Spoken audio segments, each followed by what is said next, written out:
2020 നടന്ന കരിപ്പൂർ വിമാനാപകടം എല്ലാവരുടെയും മനസ്സിലുണ്ട്.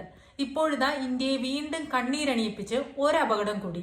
അഹമ്മദാബാദിലെ സർദാർ വല്ലഭായ് പട്ടേൽ എയർപോർട്ടിൽ നിന്ന് ലണ്ടനിലേക്ക് പറന്നുയർന്ന എയർ ഇന്ത്യയുടെ ബോയിങ് 171 ഡ്രീം ലൈനർ വിമാനമാണ് ടേക്ക് ഓഫിന് പിന്നാലെ തകർന്നു വീണത്. വിശ്വാസ് കുമാർ രമേശ് എന്ന 40 വയസ്സുകാരനൊഴികെ വിമാനത്തിലുണ്ടായിരുന്ന മുഴുവൻ പേരും മെഡിക്കൽ കോളേജ് മെസ്സിലുണ്ടായിരുന്ന 7 പേരും ഉൾപ്പെടെ 241 പേരാണ് ഇന്നലെ മരണത്തിന് കീഴടങ്ങിയത്. മരിച്ചവരിൽ പത്തനംതിട്ട സ്വദേശിയായ രഞ്ജിതയും ഒപ്പം തന്നെ ഗുജറാത്തിന്റെ മുൻ മുഖ്യമന്ത്രിയായ വിജയ് റൂപാണിയും ഉൾപ്പെടുന്നു. വിമാനം കത്തുന്നതിന്റെയും അതുപോലെ തന്നെ രക്ഷാപ്രവർത്തനം നടത്തുന്നതിന്റെയും ഒക്കെ ദൃശ്യങ്ങൾ രാജ്യം ശ്വാസമടക്കി പിടിച്ചിരുന്നാണ് ഇന്നലെ കണ്ടത്. മരണസംഖ്യയുടെ അടിസ്ഥാനത്തിൽ നോക്കിയാൽ രാജ്യത്തെ രണ്ടാമത്തെ വലിയ അപകടമാണ് ഇന്നലെ ഉണ്ടായത്.